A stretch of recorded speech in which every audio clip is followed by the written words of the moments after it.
My dear friends, we love you so very much. When you walk past a rose bush, do you admire the rose, or complain about the thorns? Typically you'd only notice the thorns, if you ran right into them. Most of you would simply be drawn to the beauty of the rose. If you were a gardener pruning the branches, you'd be aware of the thorns, but you wouldn't curse them for being there. You would instead cut away the dead wood, trim off the expired flowers, and simply be careful not to catch yourself on a thorn. The beauty of the blossoms would make this extra effort worth your time and energy. If, however, you were pruning weeds in your yard, you might not feel so inclined to dance around a thorny plant. You might instead pull the weed out of your garden and toss it in the compost pile. In the case of the weed that has a purpose in nature, but not so much in your garden, you'd give it a new purpose as fertilizer for the plants you prefer. So too, people are going to offer you behaviors that, filtered through your conditioning and perspectives, feel like thorns, branches, blossoms, or weeds. Some words and behaviors feel prickly and hurt when you find them jabbing at you, because there is something needing attention in you. Some words and behaviors feel supportive, like sturdy branches, because they validate or encourage you. Some words and behaviors are like the dead wood that has no more usefulness in your life, and some are like the blossoms that inspire and uplift you. Still others, like the weeds that have their place in the world, may have no place in the garden of your life except to catalyze your growth. When someone offers you thorns, you have many choices that can help you feel better than the choice to obsess over the experience of being pricked by the thorn. You can look for the blossom. Perhaps these souls are just trying to love themselves.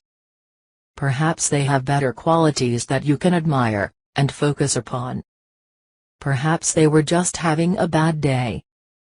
Perhaps you can imagine who they could blossom into.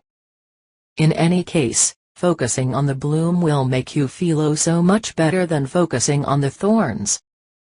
In fact, some thorny people have so much beauty in them that you choose to dance around the thorns, because you feel so inspired by their blossoms.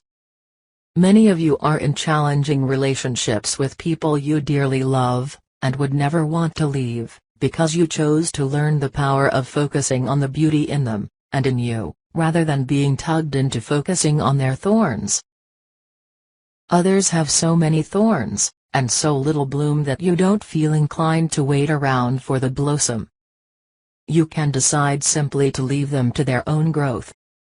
Some souls, like the weeds in your garden, don't have a place in your life at all except to feed the fuel of your future growth. In any case, all have value to you, because they are helping you learn more about who you are, and what you want in your life.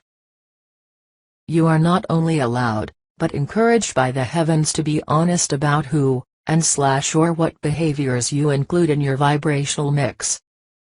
You can't always leave a situation, or a person, but you can remove your focus from that which is unwanted, and focus more on that which you desire to see.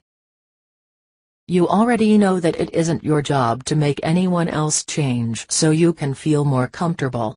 It is only your task, like the rose, to grow your own blossoms, and like the gardener to decide what belongs in your life. Would you criticize any part of a rose bush? If not, why criticize another human being, or yourself for that matter? If you were pricked by a rose you wouldn't go around campaigning and complaining, "Can you imagine that bush? It pricked me. How dare it? It has no right. What a bleep. I'm going to tell it just how I feel." You wouldn't cry and say to yourself, "What did I do to deserve that?" You wouldn't waste more than a few seconds reacting. You'd more likely say, "Ooh, ow," and pull your finger away. You'd focus on the rose, trim the thorns, or walk away. Next time someone offers you a thorn, a criticism, judgment, unkindness, etc., say to yourself, ooh, ow, and pull your focus away. Try instead to put your focus on all the beauty that blossoms inside of them, or shift your focus on something else entirely more pleasing. Don't waste your time in the analysis of why they acted the way they did. As Jesus said, turn the other cheek. Turn your focus away from thorny behaviors and warts. The good in them, or in some other aspect of your life. You are in charge of what you tune into, no matter what life offers. And, as we've said many times, you will always get more of what you tune into, so choose your tuning wisely. Right now upon your earth, there are a lot of thorny people with a lot of thorny behaviors. Before judging, or labeling them bad and wrong, think about them as little rose bushes. They're attempting to grow. They're attempting to protect themselves. They're attempting to find and express their own truth. Perhaps they're afraid. Perhaps they're upset and feel like nobody listens. Perhaps they feel abandoned and don't realize they're abandoning their own loving nature by offering their thorns to you and life around them. Perhaps these are just boundaries that don't yet feel comfortable to them. Perhaps you're the thorny one? Everyone on your earth is growing, hopefully past the thorns, towards the light, and into the blossom. Everyone is growing into the fullest, most beautiful expression of themselves, whether fast or slow, and whether you can see that blossom yet, or not.